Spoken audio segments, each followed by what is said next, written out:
muchas personas puedan escuchar este testimonio de Gilberto Rodríguez Orejuela, quien ya fue extraditado a los Estados Unidos y que hay gran expectativa sobre lo que diga hoy en la Corte, si se declara culpable o inocente de los nuevos cargos. El señor Rodríguez Orejuela terminaba de pagar una pena en Colombia por cerca de 10 años por delitos de narcotráfico que confesó.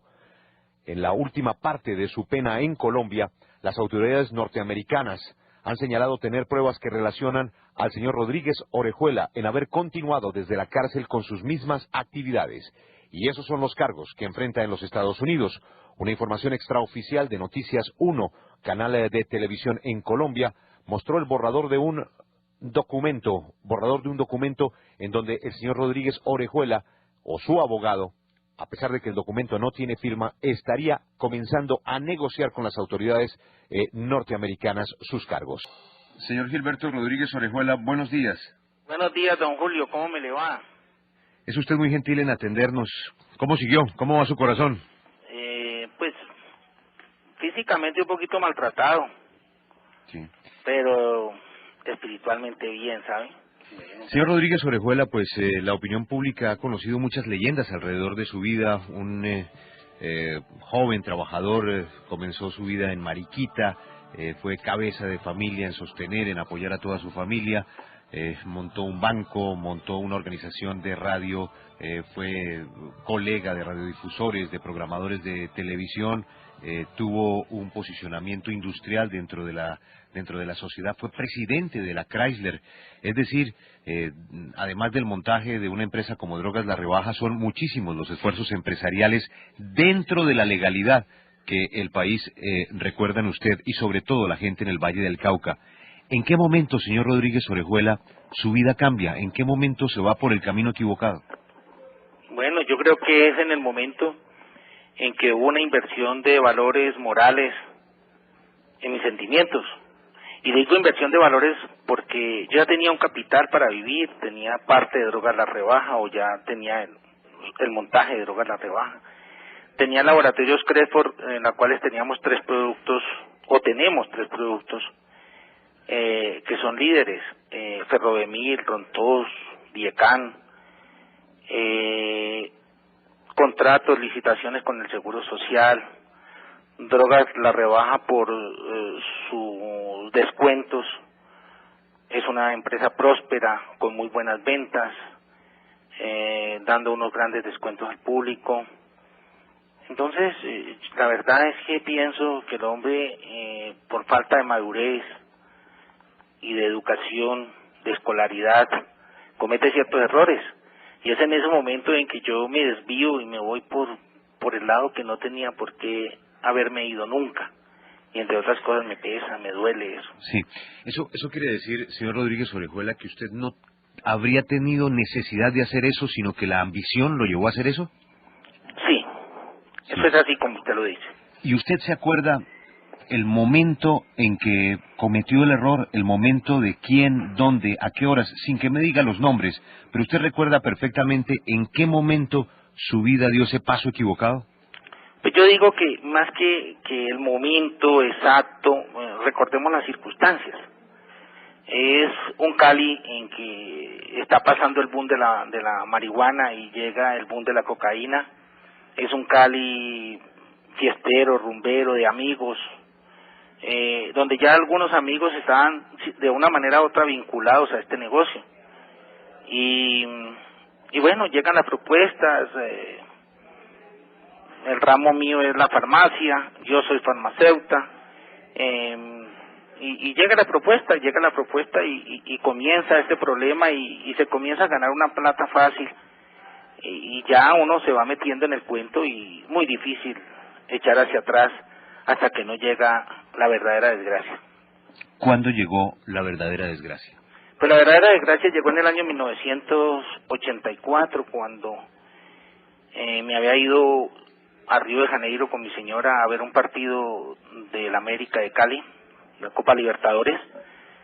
Estoy allá en América y en Río de Janeiro cuando llega la noticia de la muerte del señor ministro Lara Bonilla. En ese momento el doctor Belisario Betancur, que era presidente, él no tenía intenciones extraditar a los colombianos, su filosofía, su manera de vivir, su patriotismo, le impedía ir a extraditar a un colombiano a los Estados Unidos. Sin embargo, cuando le matan su ministro, él se enardece y se acalora y en realidad se pone en posición de ataque frente al narcotráfico, que en ese momento se ha atrevido a matarle a su ministro estrella, y decreta la extradición y comienza a mandar gente y para mí, desgraciadamente, me llega el pedido de extradición cuando yo estoy en el Brasil. Sí. Y en ese momento, ¿qué tamaño, qué participación del negocio usted tenía? Pues yo no tenía una participación muy grande. Yo no fui un hombre muy ambicioso. Así me crea la gente o no me lo crea. En realidad, yo fui un narcotraficante circunstancial. Y yo sí estaba en el narcotráfico en ese momento. Teníamos un banco en Panamá, el First Inter-American Bank, y a través de él había muchas conexiones y bueno, sí estaba participando, sí estaba en el narcotráfico. Señor Rodríguez Orejuela, ¿quién mató al ministro Lara Bonilla? Pues eso lo sabe el país entero, si usted quiere se lo repito, pero el país entero sabe que fue el señor Pablo Escobar. Hablemos de Pablo Escobar. El país también recuerda que en un momento estuvo arrinconado por las acciones terroristas de Pablo Escobar y el llamado Cartel de Medellín, y siempre se dijo que usted había sido una pieza fundamental en el desmonte del Cartel de Medellín e inclusive en dar con el paradero y colaborar con las autoridades para dar de baja a Pablo Escobar. ¿Cuál es la verdad de su participación en el episodio de Pablo Escobar? Bueno, a ver, yo le cuento desde un principio cómo pasa esto. El señor Pablo Escobar, en algún momento, en el año 87, a finales de 87, en diciembre, me llama por teléfono y me dice: hombre, Gilberto, yo necesito que usted me entregue al señor Pacho Herrera, porque él nos ha faltado, yo he sido un luchador en contra de la extradición, sin embargo, no he encontrado ningún apoyo de ustedes. Él se refería a un apoyo, digamos, cruento, a la violencia, y no he encontrado ningún apoyo, entonces yo necesito que usted me lo entregue. Yo le digo: hombre, Pablo, la realidad es que soy amigo circunstancial del señor Herrera, no soy su amigo personal, no tengo por qué entregárselo porque ese no es mi estilo. Bueno, llegamos a una conversación. La verdad es que yo estaba un poco asustado porque yo conocía más o menos esa gran organización delictiva que manejaba Pablo Escobar.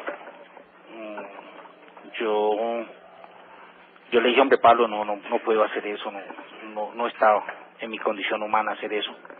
Me dijo: bueno, Gilberto, entonces quiere decir que usted no es mi amigo, y el que no es mi amigo es mi enemigo, y como enemigo lo voy a tratar de hoy en adelante. Eso es más o menos a grosso modo hasta allí, ¿no? Sí. ¿Y usted cómo reacciona ante esa amenaza?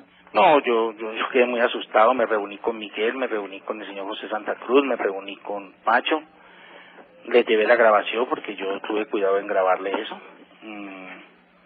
El señor Pablo Escobar, les dije: bueno, estamos al borde de la muerte, porque este señor tiene una organización criminal muy fuerte.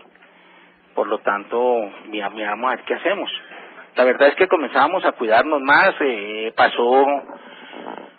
Pasó diciembre, pasó enero, pasó febrero. En marzo, el 22 de marzo, recuerdo tanto, 1988, le hacen un allanamiento al señor Pablo Escobar.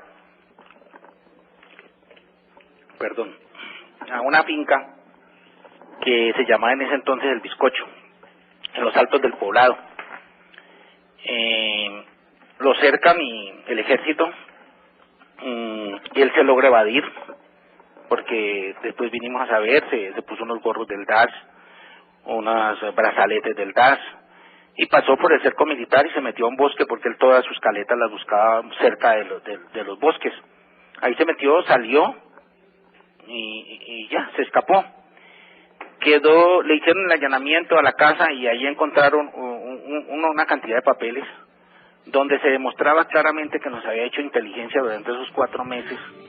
Estaban la dirección de nuestras casas, estaban las fotografías de nuestras casas, estaban los teléfonos de las oficinas de nuestras casas, estaban, videos completos de seguimientos a nosotros.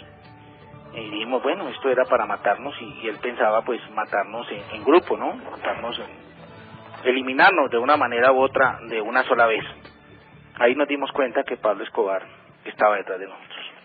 Pero señor Rodríguez Orejuela, eso quiere decir entonces que usted tenía una línea con las autoridades colombianas y me imagino norteamericanas de apoyo, de alianza para luchar contra Pablo Escobar.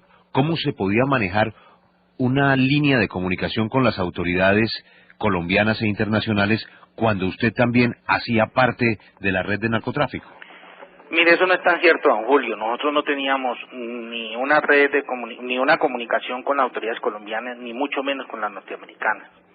Simplemente cuando nosotros nos dimos cuenta que el señor Pablo Escobar tenía una gran organización delictiva y sicarial, nosotros buscamos el apoyo, la unión con las autoridades, que ya lo estaba buscando precisamente sindicado de la muerte del ministro y de otros crímenes.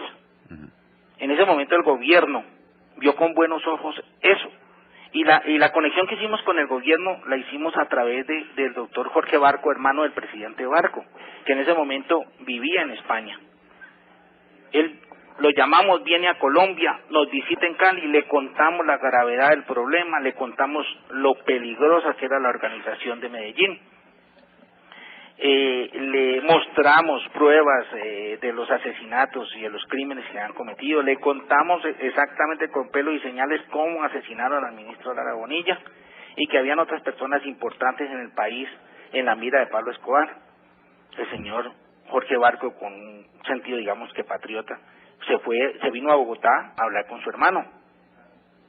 Le contó al doctor Vigilio Barco. El doctor Vigilio Barco era un hombre pragmático, práctico en sus decisiones. Llamó inmediatamente al general Maza Márquez, que hasta el momento el general Maza Márquez no nos había querido escuchar, porque le daba miedo contaminarse, entre comillas, de los Rodríguez Orejuela o del cartel de Cali, o como se le llamara. De todas maneras lo llamó a Palacio y delante del hermano del doctor Jorge Barco le dio la orden de que nos recibiera información, que nos colaborara y que se volviera aliado de nosotros en la lucha contra el narcotráfico. Yo he visto con mucha extrañeza que siempre el general Maza Márquez ha negado esto. Yo no sé por qué, cuál sea la razón, porque él lo hizo sin ninguna retribución económica, sin ninguna amistad con nosotros. Y entonces en ese momento ya nos comenzó a recibir a nosotros información. Y el doctor Barco también llega y llama al director de la policía, que no recuerdo en este momento cuál era su nombre, y le dice, bueno, armemos un grupo, porque tiene que ir usted a luchar contra el señor Pablo Escobar a Medellín, porque a Medellín él lo tenía corrompido. La policía de Medellín era un nido de corrupción. Entonces, ahí es cuando nace el grupo de búsqueda. El grupo de búsqueda nace y se va a Medellín. Nosotros nos conectamos con ellos, le comenzamos a informar, le comenzamos a darle ayuda logística, y comienza la pelea contra Pablo Escobar. Pablo Escobar, cuando se ve acorralado, ordena matar policías, les pone un precio, asesina 400 y pico de policías, y entonces pues ya era, mejor dicho, no tenía regreso esa vía.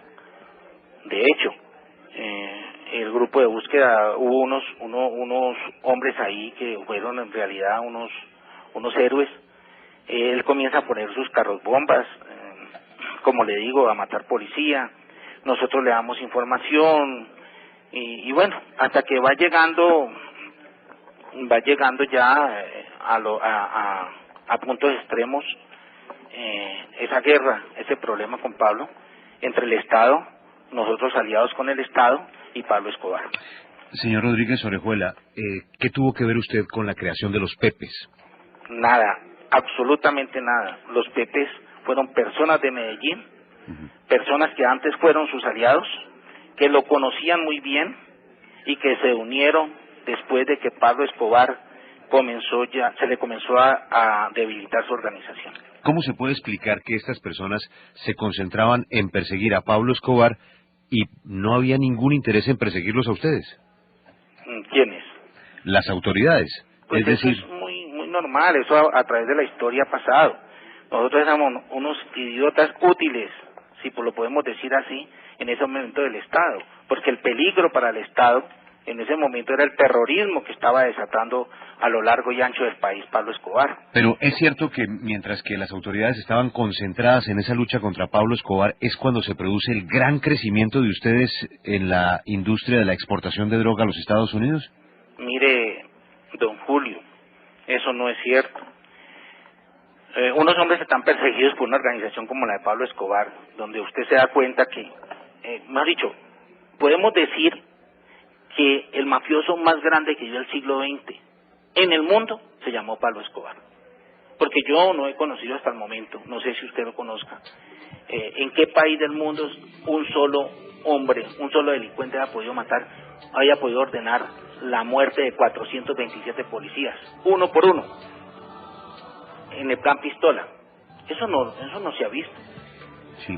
Entonces no es que crecimiento, que nosotros estamos escondidos, nosotros le teníamos terror a Pablo Escobar. Pero ayudaron mucho a perseguirlo hasta su captura. Claro que sí, no es que no ayudamos, nosotros los capturamos, le dijimos ahí está en esa casa. Hay un aparato que se llama Direction Finder, en ese momento no se conocía en Colombia, la policía no lo tenía, nosotros lo trajimos. Nosotros le desenrollamos los teléfonos, le grabamos, tenemos más de 500 cassettes del señor Pablo Escobar. Entonces, ¿y dónde están esos cassettes? ¿Ah? ¿Dónde están esos cassettes? En un lugar bien seguro, don Julio. Sí. ¿Esos cassettes ustedes se los entregaron parcialmente a las autoridades? Le entregamos algunos, porque nosotros estábamos oyendo a Pablo y un alto mando cometió el error de entregarle a la prensa uno de los cassettes donde él estaba hablando. En ese momento se dio cuenta él de que nosotros lo teníamos interceptado y entonces mermó por completo su llamada por teléfono. Ya se escribía y tenía sus mensajeros que llevaban las cartas a sus amigos, a sus socios. ¿Por qué las autoridades en ese momento que concentran sus esfuerzos en Pablo Escobar no fijaron todo su esfuerzo también con otros carteles que estaban teniendo el resurgimiento, la diserción, los disidentes de Escobar, estas familias Moncada, Galeano, la creación luego de ese cartel del norte del Valle y la propia existencia de los capos del cartel de Cali? ¿Las autoridades no se metían sino con la búsqueda de Pablo Escobar? Mire, no es cierto, perdóneme que le diga. En cuanto al señor Moncada y al señor Galeano, el Pablo Escobar los asesinó a ellos dos en la cárcel, en la catedral, en su cárcel. Allá los asesinó y eran socios de él. ¿Pero qué pasaba con ustedes? ¿Por qué ustedes no los perseguían? Nosotros nos perseguían, naturalmente que nos perseguían, pero no de una manera así permanente, constante, como un objetivo principal. El objetivo principal en ese momento era Pablo Escobar. Sí, pero lo que usted me está diciendo es que gracias a ustedes se produce una llamada donde les dicen a la policía, en tal casa está Pablo Escobar. ¿Eso se lo deben las autoridades al cartel de Cali? Eso no es así, don Julio, me entendió mal tal vez. Es que con este aparato Direction Finder se pueden triangular las llamadas y si usted está hablando por teléfonos móviles, se puede llegar al sitio exacto donde está uno de los dos teléfonos. Entonces, el señor Pablo Escobar, a raíz de que le devolvieron sus dos hijos y su señora de Frankfurt, él se desespera y comienza a salir en un taxi en el barrio Las Américas a hablar a Residencias Tequendama, me parece que era donde estaba su familia, a hablar con ellos y a darle instrucciones y que se quejaran a derechos humanos, que llamaran a la Procuraduría, que eso era una injusticia, bueno, cantidad de cosas. Él se desespera porque él quería mucho a su familia. Como buen psicópata era lo único que le interesaba. Y comete el error de entrarse a la casa hablando. Ya se sabía que era en el barrio de Las Américas, la policía ya se sabía, porque es que esos aparatos siempre estuvieron en manos de la policía. Sí, pero lo que usted me está diciendo es que esos aparatos los aportaron ustedes. Sí, cómo no. Sí. Eso es claro.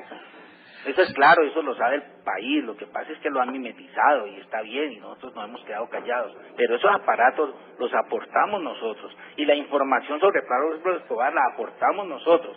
Naturalmente que un coronel que había en ese momento en la escuela Carlos Holguín Sardi era un tipo especializado en inteligencia y también aportó otra cantidad de cosas. Ellos estaban en el terreno, estaban luchando contra él, lo llegaron a conocer muy bien a través del tiempo. ¿Y había autoridades norteamericanas también en la misma búsqueda?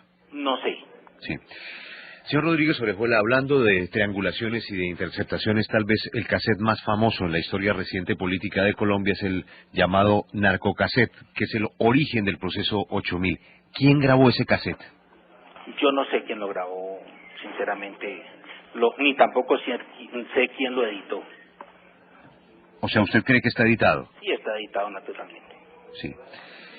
El dinero del proceso 8000, ¿por qué se mete usted a hacer esos aportes que llevaron después a la cárcel a contralores, procuradores, ministros, congresistas, alcaldes? ¿Por qué mete tanto dinero en la política? Mire, eso no está probado, don Julio. Eso, digamos que nosotros, he visto titulares por ahí de prensa donde dice que nosotros compramos al doctor Samper. Dice, los Rodríguez le compraron la presidencia al doctor Samper. Eso no es en el orden lógico. Esta aseveración en el orden lógico no tiene nada. Pero No es de orden lógico esa aseveración. Pero el presidente Samper le puso precio a nuestra captura. El presidente Samper nos encarceló en pabellones de alta seguridad con reglamentos draconianos. Revivió la extradición de colombianos. Y además la extradición con retroactividad, usted lo debe recordar. El presidente Samper impuso la ley de extinción de dominio e inauguró los desayunos en Palacio para que le aprobaran ese proyecto. Intemporal, con retroactividad también. Entonces habría que escoger entre dos hipótesis. O el señor presidente Samper realizó todas estas acciones con el fin de que los Estados Unidos le perdonaran, confiado en el silencio de los Rodríguez Orejuela, o no recibió dinero.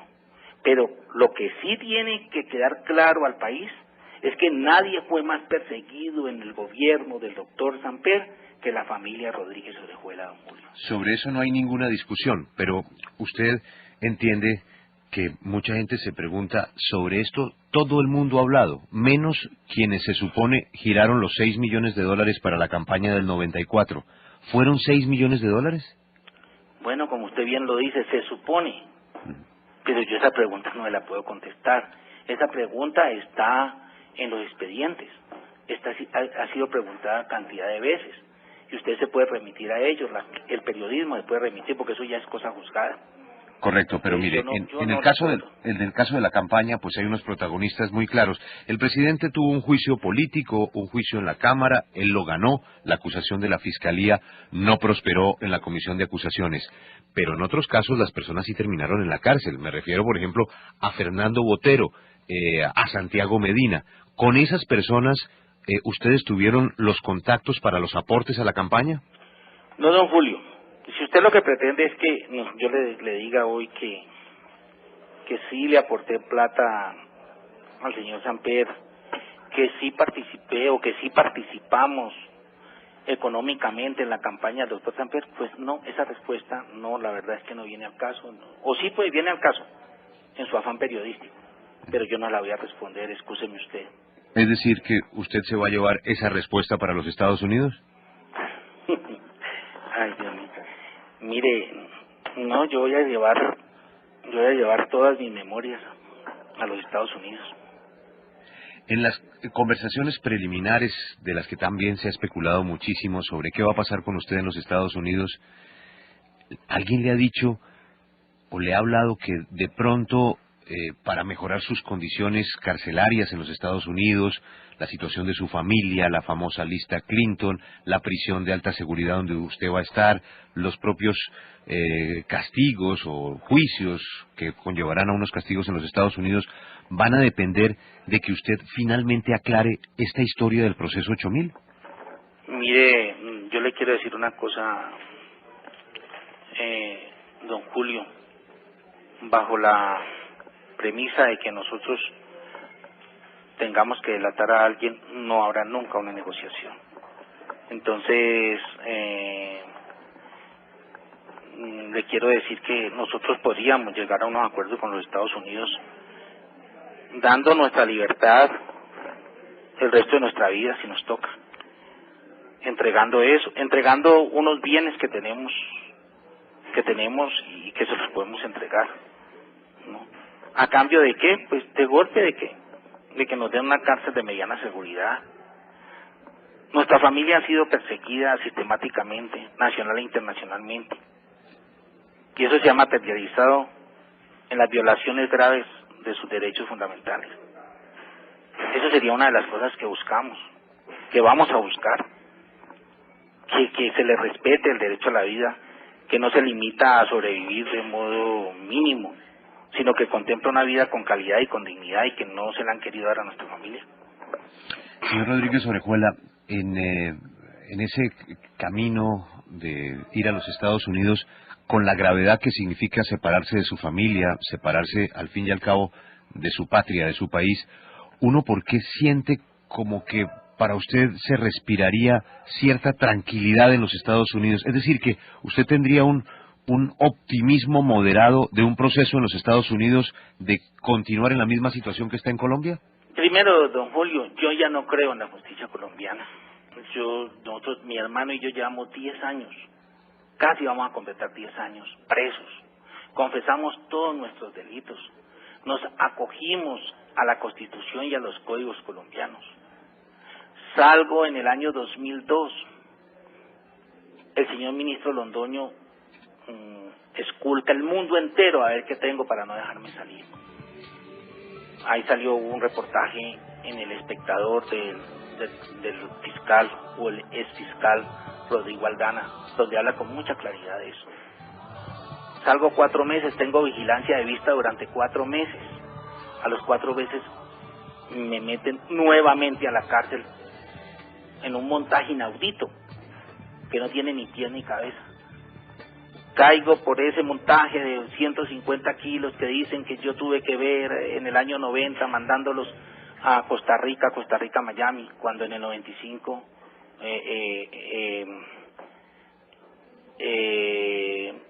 confesé una cantidad grande de cocaína por rutas, por vías que ni siquiera se han imaginado los Estados Unidos ni las autoridades colombianas. Sin embargo, en diciembre me llega la extradición por unos cargos desde la cárcel, infundados, montajes, en las que tuvo que ver el gobierno colombiano. Entonces yo no puedo creer, yo tengo que ir tranquilo, como me decía mi mamá, mire, uno siempre tiene que hablar es con el jinete, no hable con el caballo, porque iba a perder todo lo que usted dijo. ¿Eso quiere decir que usted le apuesta a que va a tener más suerte con las autoridades norteamericanas que con las colombianas? Puede que no más suerte, pero yo creo que sí voy a ser más escuchado y que si mi vida está en una cárcel, la voy a pasar en una cárcel donde por lo menos tenga derechos mínimos. ¿Y es que en Colombia no los ha tenido? No, la verdad es que no. El ministro Londoño, a propósito del caso del juez Vaca, vino pues esa orden del juez Vaca, la acusación del ministro, luego el procurador sanciona al ministro Londoño por las expresiones que tuvo contra el juez. El ministro llegó a decir que el juez en algún momento trabajó para ustedes o para abogados de ustedes, y recientemente ha dicho que la justicia cojea pero llega. Yo quisiera conocer su opinión sobre ese episodio. En cuanto a que la justicia cojea pero llegue, es cierto. Lo que no sé si él lo dijo fue por mí o por él. El doctor Londoño, como buen fundamentalista y autoritario, es muy fuerte en sus odios, pero muy débil en sus convicciones. Un ministro de Justicia no puede desconocer, como lo hizo el doctor Londoño, la providencia de un juez de penas de la República de Colombia, ni mucho menos salir a calumniarlo.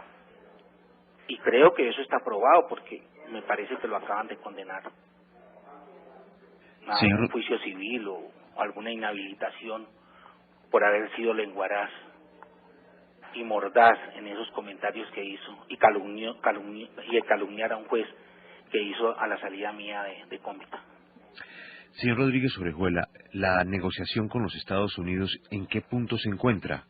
¿Qué han hablado sus abogados, hasta donde nos pueda contar, sobre qué esperan los Estados Unidos de ustedes para revisar el caso de ustedes? Bueno, yo le digo a don Julio que los Estados Unidos esperan mucho de nosotros, ¿no? Pero nosotros no estamos en capacidad de darle todo eso. Nosotros, le repito, lo único que tenemos es nuestra vida, nuestra libertad, para entregarla por el bienestar de una familia aquí, para que no lo sigan persiguiendo. Que no lo sigan persiguiendo, que no se sigan aplicando el delito de sangre. Yo creo que eso no. Usted ha sido claro una y otra vez en que usted no delata a nadie. Y si eso le significa quedarse en la cárcel por más años o en condiciones más duras de su prisión, lo aceptaría. Pero hemos entendido que es delatar a personas que estén en el negocio o que hayan estado en el negocio. Y allá hay unas personas que se supone trabajaron con usted, lo están esperando. Hablan mucho del señor Palomari. Esas personas también estarían pendientes de una negociación de las penas que ellos tienen que cumplir en Estados Unidos. ¿Usted qué sabe de esas personas que están esperándolo allá para buscar beneficios ellos por cuenta de ustedes? Me refiero al caso del señor Palomari y de otras personas que han trabajado con ustedes. ¿Quiénes son ellos? Mire, hay una cantidad de personas que son testigos secretos y otros que ya no son secretos, que desde hace mucho rato hablaron cosas nuestras, delataron negocios nuestros antes del 95, porque si usted recuerda, el señor Palomari se lo llevaron hacia los Estados Unidos en el año 95. Y así otra cantidad de personas que cuando nosotros estuvimos en el negocio, ellos trabajaron con nosotros. Y nosotros eso no se lo vamos a negar a los jurados ni al juez de los Estados Unidos, de que fuimos narcotraficantes durante 20 años, que hemos pagado una pena, que le hemos pedido perdón a la sociedad y a nuestra familia.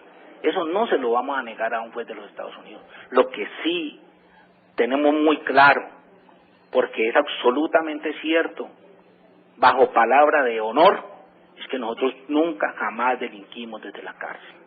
Y eso lo vamos a hacer respetar. Otra cosa es que nos tengamos que declarar culpables en beneficio de nuestra familia, de nuestro sobrino William, que es un abogado, un hombre de bien y que está siendo perseguido para ser extraditado.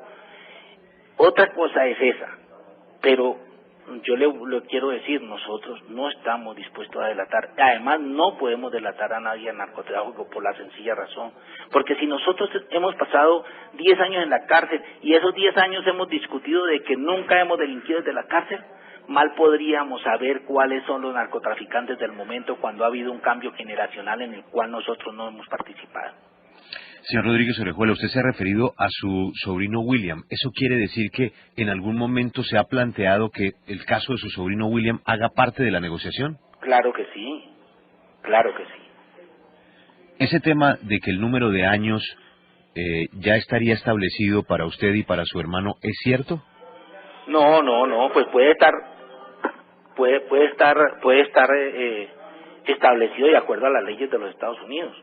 Pero no porque nos hayan dicho, bueno, usted va a tener tantos años, usted esto, no. Ha habido un acercamiento, los abogados se acercan a los fiscales de los Estados Unidos, como de cualquiera. Todos los que han ido a los Estados Unidos han tenido unos acercamientos con la justicia americana, los que han delatado y los que no han delatado también. Permítame volver al proceso 8000 por una razón. Usted dice que allá hay unas personas que se fueron, como el señor Palomari, en el año 95. En el caso del señor Palomari... Están diciendo que nos quedan 3 minutos. Sí, vamos a intentar pues Sí. resumir. No es un problema mío, ¿no? Sí, pero vamos a tratar de pedirles que nos den un tiempo, si nos pueden dar unos minuticos más. Pero rápidamente, señor Rodríguez Orejuela, el caso del señor Palomari, él sí ha hablado de los dineros que entraron a la campaña en el 8.000. ¿Qué pasa cuando se cruzan esas dos informaciones estando usted allá? Pues que lo que nosotros vamos a decir son verdades. Lo de él son fantasías tratando de que no, de que lo suelten, de quedar libre. Sí, pero lo que quiere decir es que el tema del proceso 8.000 o de los dineros que entregaron ustedes a una cantidad de políticos o a la campaña del 94, ¿eso se va a saber en los Estados Unidos? Pues no sé. Estamos hablando sobre un supuesto, ¿no? Por eso, pero ¿cuál es la razón para usted no contarlo en Colombia y de pronto sí contarlo en los Estados Unidos? Bueno, eso lo está diciendo usted, don Julio, yo no. Ujú. Es una hipótesis, ¿no? Sí. Pero entendiendo que algunos de los protagonistas que trabajaron en la contabilidad suya están allá y que esa contabilidad fue la que terminó poniendo al descubierto a todas estas personas dentro de la campaña y dentro del Congreso, ¿esa claridad se dará allá? No, yo creo que los americanos eso ya lo tienen muy claro, los Estados Unidos tienen muy claro eso. Nosotros no necesitamos agregarle una coma a lo que ya saben. Es que pensar que los Estados Unidos se da cuenta únicamente por los delatores de las conductas de muchos colombianos es un error. Ellos, la organización de inteligencia de los Estados Unidos es la mejor del mundo y así lo han demostrado. Entonces no tenemos los Rodríguez que ir a decirle quién no, quién sí, por qué, cómo, cuándo, no, nada de eso. Ellos ya lo saben. ¿Cuándo fue la última vez que usted fue a Estados Unidos? Yo fui tal vez en el año 80, tal vez, no recuerdo bien. ¿Le pasó por la mente en el año 80 que ahora regrese en condiciones como las que va a regresar?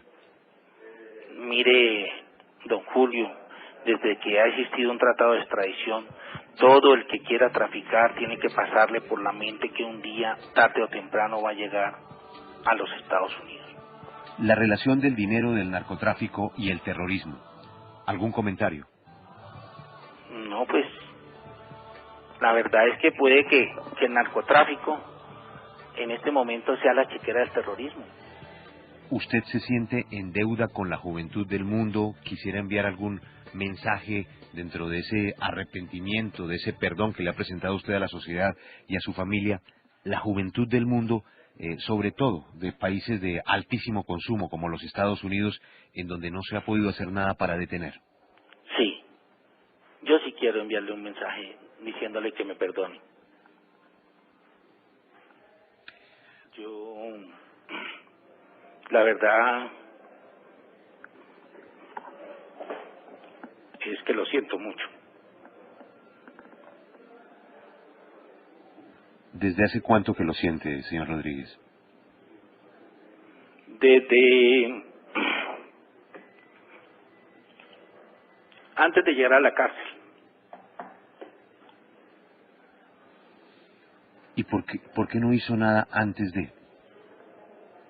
Antes de, Sí, trató don usted Julio, de hacer. siempre hay unas circunstancias. El hombre siempre tiene su momento de madurez en su época precisa.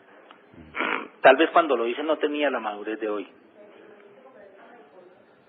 En este momento, recordando uno lo que fue la persecución, los taladros que rompían las puertas en todos los apartamentos, paredes en Cali, usted duró escondido creo que más de un año. Sí. ¿Cómo se pudo vivir un año escondido? Bueno, yo le quiero comentar esto. Yo, a través del doctor Rodolfo González, alma bendita, le mandé 3 cartas al doctor Gaviria, desde el día en que murió Pablo Escobar, con el deseo de presentarme. Eso para eso no hubo respuesta. No quiso el doctor Gaviria que yo me presentara, que yo me entregara a las autoridades. Me tocó huir de casa en casa. Se puede decir que el día que me capturaron descansé y bueno, me vine a pagar mi pena. Creo que he tenido una conducta ejemplar, que me he portado a la altura de las circunstancias, que he respetado a las autoridades carcelarias, que he respetado a los fiscales que me hicieron la investigación, que he respetado a los jueces de primera, segunda instancia, a la Corte Suprema de Justicia en sus providencias, que siempre respetaré la providencia de un juez, así no la comparta, que estos han sido años de sufrimiento, de arrepentimiento, de crecimiento, y que siento que soy un hombre nuevo, me siento inocente de lo que me están adjudicando, de la sindicación que me están haciendo, y que voy a responder por ella. ¿Es exagerado decir que usted facilitó su entrega precisamente después de tanto tiempo del cansancio, que usted facilitó su entrega cuando los colombianos vimos su captura, o su captura efectivamente fue una captura? Mi captura fue efectivamente una captura, no con toda la parafernalia que le puso el general Rosso José Serrano, no con toda la espectacularidad que le dio él, pero fue una captura. Yo estaba cansado, pero fue una captura. ¿Pero usted mandó algún mensaje esos días antes de su captura? ¿Mensaje de qué, don Julio? Como diciendo que usted ya no quería seguir huyendo y que facilitaría su captura a cambio de ciertas condiciones para su reclusión. Pues qué más que 3 cartas al señor presidente de la República, Gaviria, y muchas razones al doctor Samper en que yo quería arreglar mi problema y que me quería entregar. ¿Quién era su interlocutor con el presidente Samper? Bueno, le puedo decir, y lo hizo de una manera muy humanitaria, por el bien de Colombia, fue el doctor Rodolfo González. ¿Se podría decir que ese fue el gran amigo de ustedes en la política? Yo creo que era un ser humano muy enaltecedor, muy grande, era un gran ser humano. Cuando usted lo capturan, el ministro era Fernando Botero, el ministro de la Defensa. El director de la policía era el general Rosso José Serrano. ¿Usted alguna vez habló en épocas de campaña con el exministro Botero? Nunca. ¿Alguna vez habló con Santiago Medina? Lo conocí por sus anticuarios, por su arte, por sus cuadros, por la venta, por la negociación de arte. ¿Y ese es el canal para vincularse usted a la campaña del 94, esa relación? Mire, don Julio, yo siempre de una manera u otra estuve vinculado en los últimos 20 años a todas las campañas. Eso quiere decir que a los últimos 4 presidentes de Colombia, que son los últimos 20 años, o a los últimos 5 presidentes de Colombia, de una u otra forma, ¿usted les apoyó económicamente? No, don Julio. Los apoyos a una campaña o la vinculación a una campaña no necesariamente tiene que llegar a una relación personal con el futuro presidente o con el candidato del momento. No, tal vez no me expliqué bien en la pregunta. Es si a esos últimos 5 presidentes de los últimos 20 años llegaron aportes de ustedes a esas campañas, aportes económicos. Bueno, yo diría que regionalmente se le colaboró a algunas personas, pero no directamente a los presidentes. La lista a los Clinton. Candidatos, mejor dicho, no a los presidentes, a los candidatos. A los candidatos. La lista Clinton, hay noticias sobre la posibilidad de que comiencen a salir algunas empresas relacionadas con ustedes de la lista Clinton. Esta es una primera señal de los borradores de los acuerdos que podrían existir entre los abogados de ustedes y los Estados Unidos. Hay un poco de desinformación frente a la lista Clinton. Yo creo que de la lista Clinton no ha salido nadie. No ha salido nadie. La lista Clinton únicamente dio unos permisos, o sea, la OFAC dio unos permisos para que la rebaja pudiera negociar, Drogas La Rebaja pudiera negociar con algunos proveedores multinacionales sin que fueran multados. Pero de la lista Clinton en sí no han salido ni empresas ni personas. ¿Cómo se puede explicar que en este momento ningún bien de ustedes haya regresado al Estado? Pues porque hay una cantidad de bienes que no son producto del narcotráfico. Hay un capital que en la misma providencia de los jueces de la República, de la Corte Suprema, se dijo que no era el narcotráfico. Entonces, tienen que analizar esas pruebas. y nos estamos defendiendo, y estamos defendiendo los bienes de terceros, los bienes de nuestros hijos, los apartamentos de nuestros hijos, porque ellos hicieron su patrimonio, y es un patrimonio de esfuerzo profesional, porque son unos profesionales, porque son unos hombres de bien, porque son unas personas de bien, y eso tiene que ser respetado. Sí, la leyenda de su fortuna, de la lista Forbes, de ser uno de los 10 hombres más ricos del mundo como producto de esas actividades de las que usted ya se ha arrepentido, ¿cuál es la verdad de su fortuna? Eso no deja de ser más que el producto de la fantasía. Mi hermano y yo comentamos, entre charla y serio, que nosotros ahora pertenecemos al cartel del tubo. Tuvo dólares, tuvo carros lujosos, tuvo joyas, tuvo poder. Pero don Julio, el dinero se acaba. El problema en España, que me duró 3 años, con abogados en dólares. El Banco de los Trabajadores, que se venden las acciones cuando hay una crisis financiera en 1982, que usted la debe recordar. El Grupo Radial Colombiano, que comienza Pablo a ponerle bombas, y en ese momento interviene el gobierno para quitarnos las frecuencias. Una emisora sin la frecuencia que es del gobierno no queda valiendo nada. Nos toca venderla muy barata, cambiarla por cosas que, bueno, no, fue un regalo, ¿no? El Banco de Panamá es intervenido, se pierde todo el capital, se responde por la cuenta, por el dinero de los cuentavientes. En este momento hay cerca de 350 bienes incautados y 10 años de cárcel, don Julio.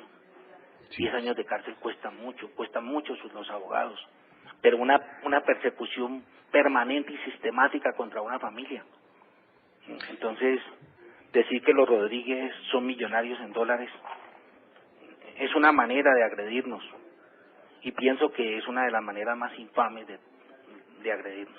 Otra versión que hay tiene que ver con la manera que se modificaron los códigos.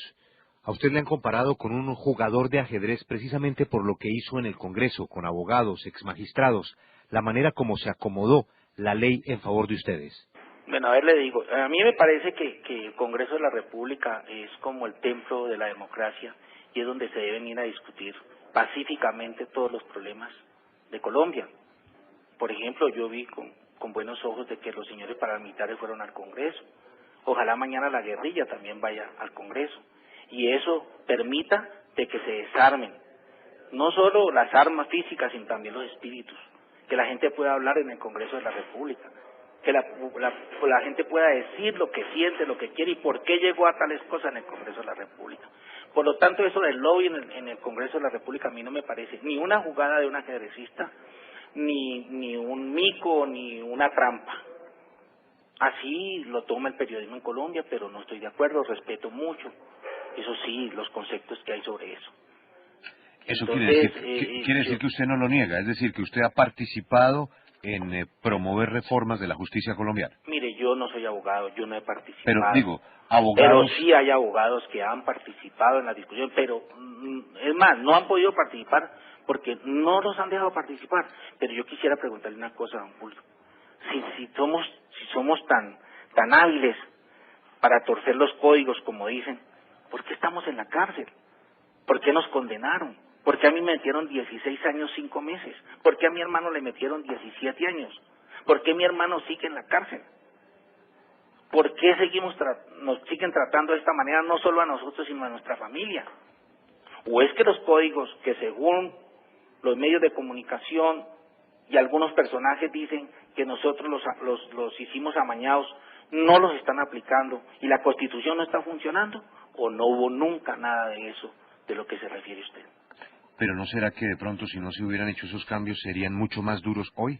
Mire, al señor que mató no sé cuántos niños y los violó y los mató, se metieron 40 años, que quiere decir que eso los paga con 15 o 16 o 17, con trabajo, con estudio y con la libertad condicional que le pueden dar por buen manejo. Entonces, ¿qué quiere decir eso? Que la mayor pena es la que hemos vivido nosotros. Sí. Porque con estos 10 años, estos 10 años que va a completar mi hermano y yo el año entrante, nosotros estaríamos pagando la máxima condena en Colombia, que es de 30 años. Pero es que ahí es donde viene la crítica de la opinión pública. Es que volvemos al tema de los dineros que entran a los políticos sin poner nombres propios. Pero, ¿cómo se puede entender los millonarios ingresos que están en los expedientes de todos esos políticos por enriquecimiento ilícito? Estuvieron en la cárcel o reconocieron haber recibido unos dineros. Estamos hablando no de solamente la campaña presidencial del 94, sino de muchos aportes que entraron a políticos que desde el Congreso tenían una vigencia. Y si usted reconoce que en ese templo de la democracia se podían cambiar o hacer sugerencias para cambiar los códigos por parte de abogados de ustedes o de personas que estuvieran de acuerdo con eso, es donde no se entiende esa participación en la política de los dineros de las actividades de ustedes. Si no era para eso, ¿para qué meterle tanto dinero al Congreso? Mire, don Julio, dígame una cosa, yo creo que usted lo sabe perfectamente, la extradición existe, ¿cierto? Sí. Bueno, y la quería meter con retroactividad. La extinción de bienes existe y está con retroactividad, es intemporal. El enriquecimiento ilícito, el único país del mundo donde existe el enriquecimiento ilícito como delito autónomo es en Colombia. O sea que cualquiera es susceptible a ser procesado y encarcelado por enriquecimiento ilícito. Cualquier persona, porque es un delito autónomo, porque no se necesita haber cometido otro delito para que usted sea sindicado de enriquecimiento ilícito. Me explico mejor. El enriquecimiento ilícito se invierte la carga de la prueba. Es usted el que tiene que probarle al Estado por qué en su declaración de renta o en su patrimonio hay dinero o bienes que no están debidamente justificados. O sea, que uno de los códigos más duros del mundo es el código colombiano. Que lo apliquen para los Rodríguez únicamente, eso sí no sé, no me le podría explicar, Sí. pero que es un código severo. Usted ha contestado todas las preguntas en este reportaje, hay otras que se ha Ya se nos reservado. acabó el tiempo, Sí. ya no me dan más tiempo aquí. Me queda solamente una pregunta que se la he hecho varias veces y se la quiero hacer por última vez. ¿Por qué haber invertido tanto dinero en los políticos, señor Rodríguez Orejuela, en la clase política, en el apoyo a una campaña presidencial? Usted dice que a muchas en los últimos 20 años. ¿Para qué invertirle dinero de unos fondos que provienen de actividades ilícitas a personas que están en la actividad pública? ¿Cuál era la razón para meter ese dinero en la política? Bueno, yo le digo sinceramente que es una pregunta que yo le he respondido muchas veces y que ha quedado aclarada, en que nosotros no hemos invertido todo el dinero que el periodismo cree, que la clase política cree, que algunos de la clase política creen, y que se ha hablado tanto. Aquí lo que pasa es que los únicos que han tenido chequera, parece que los únicos que han tenido chequera en Colombia, de los que hemos participado en el narcotráfico, han sido los Rodríguez. Pero usted se tiene que acordar de que mucha gente, muchos cheques salieron en el 8.000, a pesar de que no se buscó, sino selectivamente los Rodríguez. Y también se metió a la cárcel selectivamente a ciertas personas. Pero hay muchos cheques, por ejemplo, acordémonos, por ejemplo, del señor Hernández, Efraín Hernández. Ahí salieron unos cheques, y unos cheques a un personaje bastante importante en el país, que en ese momento estaba ocupando un puesto de mucha responsabilidad. Sin embargo, eso no dio cárcel. Pero debe reconocer usted que los mayores aportes eran los de ustedes. Pues tal vez la más cantidad de cheques que fueron investigados, pero tengamos en cuenta que esto fue selectivo, que el propósito era otro, que se estaba cocinando una candidatura presidencial y habían unos intereses directos. Es decir, usted lo que está diciendo es que el exfiscal Alfonso Valdivieso seleccionó unos cheques con un propósito político personal. Me lo está diciendo usted, don Julio. ¿Por qué ha querido dejar este testimonio con su voz en esta entrevista, señor Rodríguez Orejuela? porque creo que usted es uno de los mejores periodistas de Colombia y porque por lo menos ha tratado con justicia a nuestra familia. Señor Rodríguez Orejuela, muchas gracias por atendernos y estaremos atentos al desarrollo de su caso y a lo que pase en las conversaciones que tenga con las autoridades norteamericanas. Nuevamente, muchísimas gracias por este reportaje. Muchas gracias, don Julio, le agradezco mucho.